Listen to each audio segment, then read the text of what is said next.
are here. It's about to start, and yet there's something we still need to know about. What is participation verification? Do you know? Well, I don't, but I know someone who does. But I do know this. It actually helps you.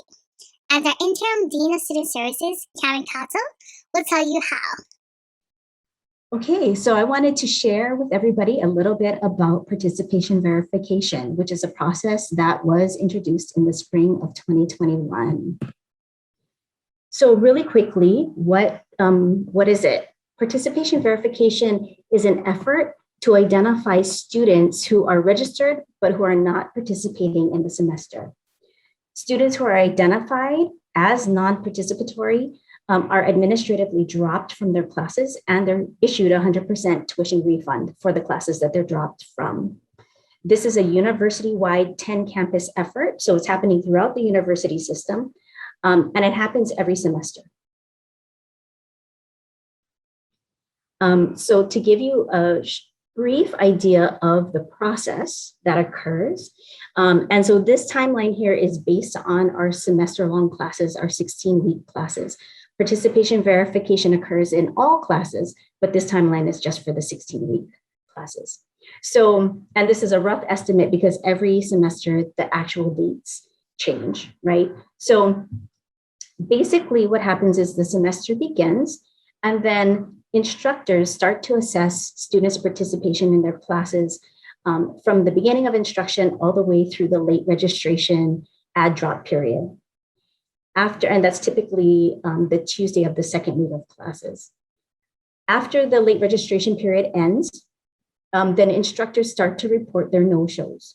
So they start to report the students who did not participate in their classes at all. When the instructors report their no-shows, students are able to see that they've been reported immediately in STAR. They can go into STAR and they will see an X grade next to the class that they were reported as a no-show in.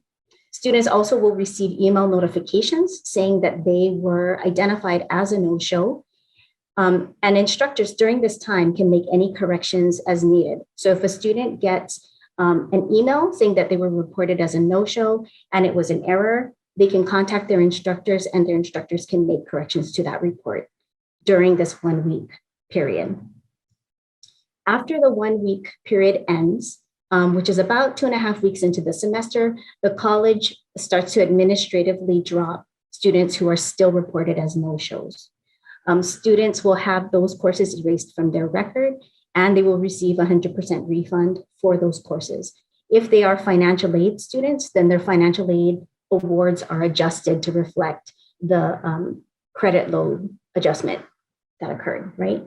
So after the administrative drops happen, there is an appeal period. So students who were dropped from their classes and felt it was done in error can still contact their instructors. The instructors, though, have to have a conversation with the student, and if they decide that the student should be re-added to their course, then the instructor has to initiate an appeal on the behalf of the student. So students cannot appeal themselves. They have to talk to the instructor. The instructor then submits an appeal on behalf of the student. Those appeals go to the Vice Chancellor of Academic Affairs, who considers the appeal and then makes a final determination on the appeal. If the student's appeal is approved, then they are added back to the course. The tuition and fees are charged again. And then if it's a financial aid student, their financial aid award will get readjusted again.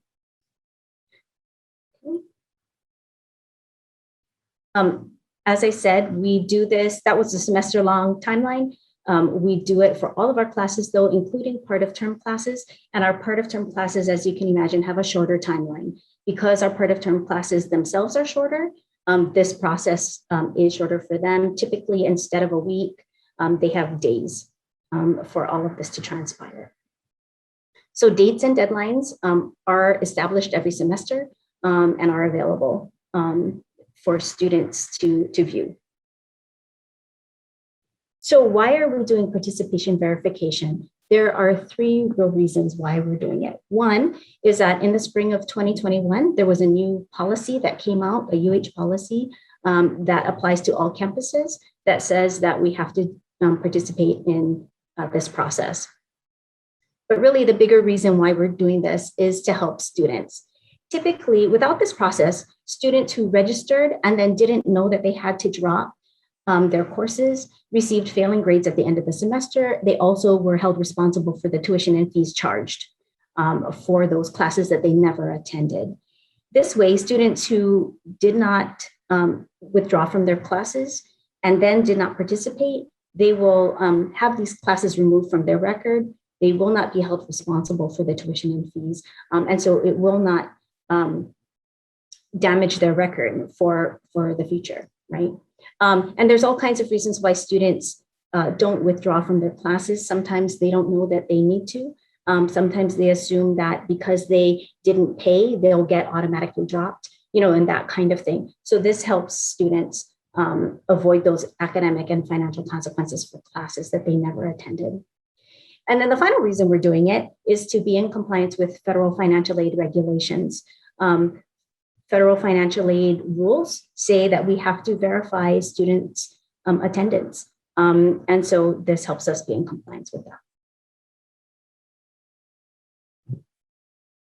For more information, students can go to these websites. We have a Leeward specific website that's listed here. And there is also a UH system website that students can go to for more information. To recap, participation verification is a university-wide policy that requires all students to attend or participate by the end of the late registration period for that term, generally the first week. Students who do not attend or participate in the first class meetings for a course for which they are registered will be dropped from the course. So the best thing? Participate to make sure you are not dropped from that class. For more information, check here at www.leeward.hawaii.edu/participation.